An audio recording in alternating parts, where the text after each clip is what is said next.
রাজেন্দ্রপুর থেকে বসিরহাট প্রায় 7 থেকে 8 কিলোমিটার রাস্তার বেহাল দশা।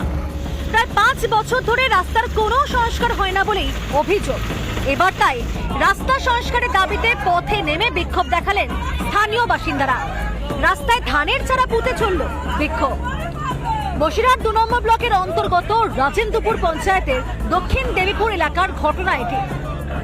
গাড়ি ঘোড়া কিচ্ছু নিয়ে আমরা যেতে পারছি না। ছেলে পিলে স্কুল ঘাট করতে যাবে, তাও তারা বাইরে বেরোতে পারছে না। একটা মানুষ অসুস্থ হলে তার গাড়ি থেকে নিয়ে যাবো, এরকম একটা ড্রাইভারও আমরা পাচ্ছি না।